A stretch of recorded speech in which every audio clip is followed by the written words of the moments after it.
మన దగ్గర ప్లాట్ కొన్న వాళ్ళందరూ మన కాటేజెస్ లో సొకటొమ్ముగా బస్ చేయవచ్చు. తెలుసు కదా, మన దగ్గర మద్యపానం ధూమపానం నిషేధం. డబుల్ బెనిఫిట్ ఆఫర్ తో సిర్లసీమ 2. తెలంగాణ రాష్ట్రంలో ఉద్యమాల తర్వాత ఏర్పడిన 2014లో ఏర్పడిన బీఆర్ఎస్ పార్టీ, అప్పటి టీఆర్ఎస్ పార్టీ తెలంగాణ రాష్ట్రంలో అధికారం చేపట్టింది. అధికారం చేపట్టిన తర్వాత నీళ్లు నిధులు నియామకాల కోసమే రైతాంగం కోసం పనిచేస్తామని చెప్పారు.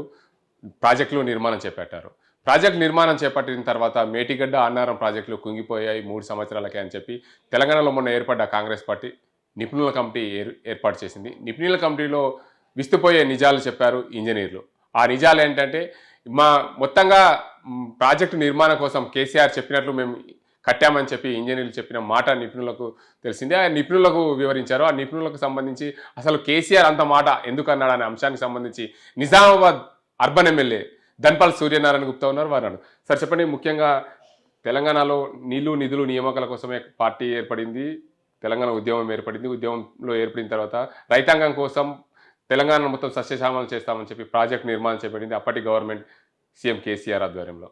అయితే ఇప్పుడు తెలంగాణలో కొత్తగా ఏర్పడిన కాంగ్రెస్ పార్టీ ఏర్పడిన తర్వాత ఏదైతే ప్రాజెక్టులు కుంగిపోయాయి దానిపైన నిపుణుల కమిటీ అధ్యయన కమిటీ వేసింది కాంగ్రెస్ పార్టీ. అధ్యయన కమిటీలో విస్తుపోయే నిజాలు బయటపడ్డాయి. ఏంటంటే మా ఇంజనీర్ అంతా అప్పటి సీఎం కేసీఆర్ అని చెప్పి వాళ్ళు చెప్పారు. అంటే దానిపై మీరు ఎలా తీసుకుంటారు, మీ పార్టీ కానీ మీరు కానీ? ముందు నుంచి కూడా కేసీఆర్ తెలంగాణ ఉద్యమం ఏదైతే చేసిండో అది కూడా మోసపూరితమైన ఉద్యమమే. నేను పులి నోట్లే తలకాయ పెట్టినా అని ఏదైతే నిమ్స్ హాస్పిటల్లో నేను ఒక నిరాహార దీక్ష చేసి హాస్పిటల్లో జాయిన్ అయినప్పుడు అనేక మంది చెప్పడం కూడా జరిగింది. అది కూడా చీటింగే. అది కూడా ఆయన చేసిన నిరాహార దీక్ష కూడా చీటింగే. అంటే ముందు నుంచి కూడా తెలంగాణ ఉద్యమం చేపట్టినప్పటి నుండి కూడా మోసపూరిత ఉద్యమం అని నేను చెప్తాను. సెంటిమెంటల్ ఏంటిది, అప్పటి ఉమ్మడి ఆంధ్రప్రదేశ్లో మొత్తము ఆంధ్రవులే దోసుకపోతున్నారని ప్రజలను రెచ్చగొట్టి నీళ్లు నిధులు నియామకాలు మన అన్నీ కూడా మనకు తెలంగాణ సాధించుకుంటే మనది మనకుంటామని చెప్పి ఈ 10 సంవత్సరాల కాలంలో తెలంగాణ ప్రజలు ఈ మూడిటికి కూడా దూరమైనని చెప్పచ్చు. ముఖ్యంగా 1,00,000 కోట్ల పైన వెచ్చించి కాళేశ్వరం, మేడిగడ్డ, అన్నారం ప్రాజెక్టులతో సహా 3 సంవత్సరాల క్రితం ప్రారంభించిన ఆ ప్రాజెక్టులు పరిపాలిస్తూ ఉన్నాయి. ఇక నిధులైతే కేవలం కల్వకుట్ల కుటుంబానికి పోయినా అది దాని ఫలితమే మొన్నటి ఎలక్షన్లో వాళ్ళు అనుభవించింది. నియామకాలు వాళ్ళ కుటుంబంలోనే. రాష్ట్రంలో 2 లక్షల ప్రభుత్వ ఉద్యోగాలు ఖాళీగా ఉన్నాయి, వాళ్ళ కుటుంబంలో మాత్రం అందరికి ఉద్యోగాలు. ఇక ముఖ్యంగా మనకి ఈరోజు మీరు అడిగింది ఏంటంటే, ఈ 3 సంవత్సరాల కాలంలోనే వాళ్ళు ఇన్వెస్టిగేషన్ చేసి రిపోర్ట్ ఇస్తే ఇంజనీర్ల టీము అంటే మాకేం తెలియదు, కేసీఆరే చెప్పినట్టు చేసినామని చెప్పింది. అంటే నయా నిజాం, ఒక నియంత, ఒక టెక్నికల్గా దోసుకున్న దుర్మార్గుడు కేసీఆర్ తెలంగాణని. అంటే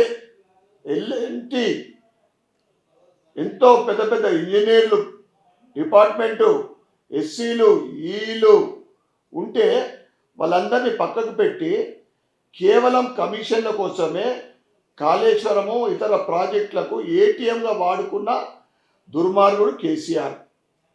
ఇవాళ మళ్ళీ ఏం చెప్తాడు,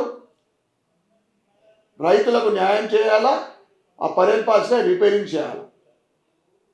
ఇప్పటికి కూడా వాళ్ళ అహంకారం, కల్వకుంట్ల అహంకారము ఇప్పటికి కూడా తప్పు చేసిన ఫీలింగ్ లేదు, దోచుకున్న ఫీలింగ్ లేదు.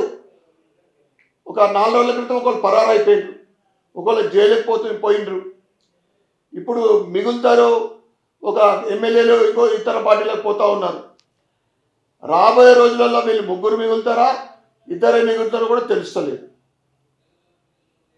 అంటే మొత్తము ఏదైతే ఇంజనీర్లు చెప్పినట్లు కేసీఆర్ చెప్పినట్లే మేము నడుచుకున్నాము, మేము పని చేసినామని చెప్తున్నారో అన్ని వ్యవస్థలో కూడా అదే విధంగా జరిగింది. తప్పకుండా కాళేశ్వరాన్ని కాంగ్రెస్ ప్రభుత్వం కూడా ఎలక్షన్లో ఏం చెప్పింది, మా ప్రభుత్వం ఏర్పడితే సిబిఐ ఎంక్వైరీ చేపిస్తామని చెప్పారు. మళ్ళీ ఇప్పుడు 4 నెలలైంది, దాని ఊసులు ఎత్తుతలేరు. తప్పకుండా సిబిఐ ఎంక్వైరీ చేపియాలా, ఎవరైతే దోషులైతారో వాళ్ళకి జైలు పంపాలా, న్యాయపరంగా వారి మీద కఠినమైన శిక్ష విధించి జైలుకు పంపాలని మేము డిమాండ్ చేస్తూ ఉన్నాం. అయితే ముఖ్యంగా చెప్పండి, ఒక రాష్ట్రానికి సీఎం అయి ఉండి అలాంటి వ్యక్తి నేనే ఇంజనీర్ అని చెప్పడం వల్ల పిచ్చోడి చేయిలా రాయి అన్న విధంగా తెలంగాణ రాష్ట్రాన్ని అప్పయ్యారా ప్రజలు? అప్పుడు అంటున్నా, ఆయన మాటకరితనంకు ప్రజలు మోసపోయి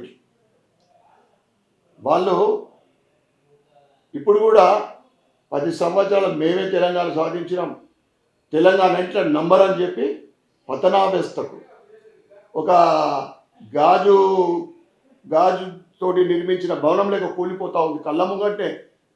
ఈ ఎంపీ ఎలక్షన్ తర్వాత మటమాయం అయిపోతుంది. వాళ్ళు మాటకారితనంతో మేము రాష్ట్రాన్ని దోచుకుంటాము, రాష్ట్ర ప్రజల్ని మభ్యపెడతామని ఏదైతే, అందుకే నేను అంటున్నా నయా నిజాం. ఇలా రజాకర్ సినిమా మనం చూస్తే తెలుస్తుంది.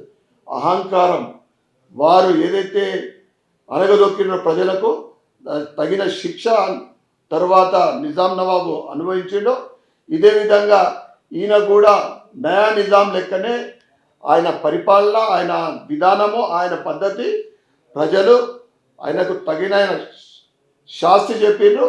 భవిష్యత్తులో కూడా ఇవన్నీ కూడా వాళ్ళ అవినీతిని తప్పకుండా కేంద్ర ప్రభుత్వం కానీ మా మోడీ గారు అనేకసార్లు చెప్తా ఉన్నారు, దోచుకున్న పైసలు కక్కిస్తాం, దోచుకున్న అవినీతి పైసల్ని కక్కిస్తామని చెప్తాం జరుగుతూ ఉంది.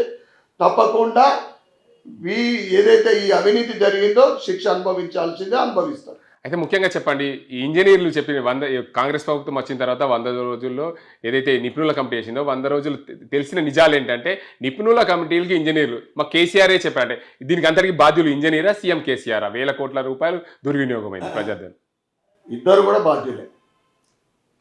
మీరు ఒక ప్రొఫెషనల్ అయి ఉండి ఒక అంత పెద్ద ప్రాజెక్టు, ఒక ప్రెస్టీజియస్ ప్రాజెక్టులో మీరు మీ పాత్ర ఏం లేనప్పుడు మీరు తప్పుకునేది అక్కడి నుంచి. మీరు తప్పుకోకుండా చేతి కింద నీళ్ళు తాగినట్లు వాళ్ళతో ఉండి అవినీతిలో భాగస్వాములు మీరు కూడా. లేకుంటే మీరు ఒక ఇంజనీర్లు అయి ఉండి ఎందుకు మౌనంగా ఉన్నారు? ఇప్పుడు కేసీఆర్ మీద ఎత్తేస్తున్నారు, అందరూ కూడా బాధ్యులే, దానికి బాధ్యులు అందరూ కూడా శిక్షించబడాలని మేము చెప్తా ఉన్నాం. అంటే ఇప్పుడు కాంగ్రెస్ ప్రభుత్వం ఏదైతే చెప్తుందో ఖచ్చితంగా నిపుణుల కమిటీ వేసింది. ఆ ప్రాజెక్టు ఏదైతే పగుళ్ళు ఉన్నాయో దాన్ని నిర్మాణం చేపట్టేందుకు అసలు ఏం జరిగింది అనేది ఎంక్వైరీ చేస్తుంది. ఎంక్వైరీ చేసినప్పుడు దోషులను శిక్షించాలా, ఎవరిని శిక్షించాలి, ఇలాంటికి ఎలా ప్రజాధనాన్ని రికవరీ చేయాలా, ఏం చేయాలి? ఇది మామూలు స్కామ్ కాదు, ఇది సిబిసిఐడికే ఉపజెప్తేనే సరి అయిన న్యాయం జరుగుతుంది.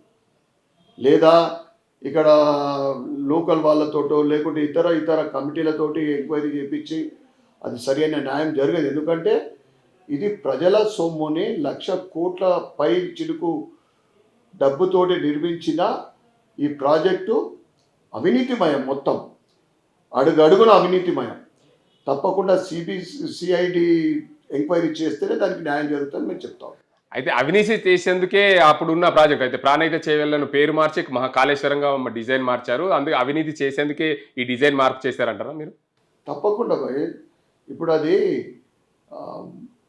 100 ఫీట్ల నుండి నీళ్లు పైకి తీసుకురావడం, గంగాజలం మీదికి తీసుకెట్టినట్లు, అంటే ఒక పెద్ద బోరు మాదిరి అది. మొత్తం ప్రజల్ని మభ్యపెట్టిండు.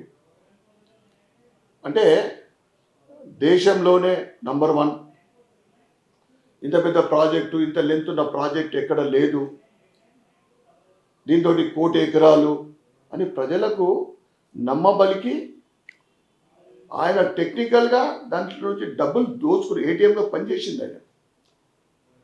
అది తప్పకుండా ప్లానింగ్ అనే అవినీతి చేసింది.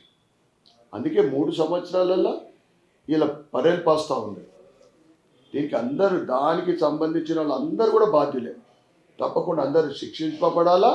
ఈ కాంగ్రెస్ కూడా ఎందుకు వెనుక అడుగేస్తుందో మేము అసెంబ్లీలో కూడా మేము ఈ ప్రశ్నలు లేవనెత్తినాం. మీరు ఎంక్వైరీ మీరు ప్రపోజ్ చేయండి సెంట్రల్ గవర్నమెంట్కు. తప్పకుండా భారతీయ జనతా పార్టీ సిఐడి ఎంక్వైరీకి ఆదేశిస్తుందని చెప్తే వీళ్ళు ఇప్పటికీ ఆ ప్రపోజల్ ఆ లెటర్ని పంపిస్తలేరు వాళ్ళు. మేము డిమాండ్ చేస్తూ ఉన్నాం కాంగ్రెస్ గవర్నమెంట్ని, మీరు ఏదైతే ఎన్నికలప్పుడు మీరు గెలిచిన తర్వాత ఆ అంశాన్ని మర్చిపోతున్నారు. ఎంక్వైరీ కమిటీని దాని మీద సిబిఐ కమిటీని వేసి మీరు సెంట్రల్ గవర్నమెంట్కి ప్రపోజల్ పంపాలని మేము చెప్తాం. Okay, thank you. మొత్తంగా చూసుకోవచ్చు, గతంలో పనిచేసిన సీఎం కేసీఆర్ తెలంగాణ ప్రజలను మసిబూసి మారేడికాయ విధంగా వాడుకున్నాడు. ఎందుకంటే ఎప్పుడు కూడా తెలంగాణ ప్రజలను మోసం చేసింది కేసీఆరే. మోసపూరిత వాగ్దానాలతో తెలంగాణ రాష్ట్ర ప్రజలను నమ్మించారు. అందుకే అప్పుడున్న ప్రాణహిత చేవెళ్ళ ప్రాజెక్టును కాళేశ్వరం ప్రాజెక్టుగా రీడిజైన్ చేసి ఏటీఎంలా వాడుకున్నాడు. పూర్తిగా సీఎం కేసీఆరే బాధ్యత వహించాలి. దానికి సంబంధించిన ఇంజనీర్లే బాధ్యత. ప్రజల సొమ్ము రికవరీ చేయాలి. కేంద్ర ప్రభుత్వానికి తెలంగాణలో ఉన్న కాంగ్రెస్ ప్రభుత్వం లేఖ రాయాలి. సిఐడి ఎంక్వైరీ చేసి వారిపైన కఠిన చర్యలు తీసుకోవాలని చెప్పి నిజామాబాద్ అర్బన్ ఎమ్మెల్యే ధన్పాల్ సూర్యనారాయణ గుప్తా అంటున్నారు. ఇది ఇక్కడ పరిస్థితి. కెమెరా పర్సన్ అజీంతో గంగారెడ్డి, RTV నిజామాబాద్. మరిన్ని వీడియోస్ కోసం ఛానల్ ని సబ్స్క్రైబ్ చేయండి. లేటెస్ట్ అప్డేట్స్ కోసం వాట్సాప్ ఛానల్ ని ఫాలో చేయండి. అండ్ లింక్ డిస్క్రిప్షన్ లో ఉంది.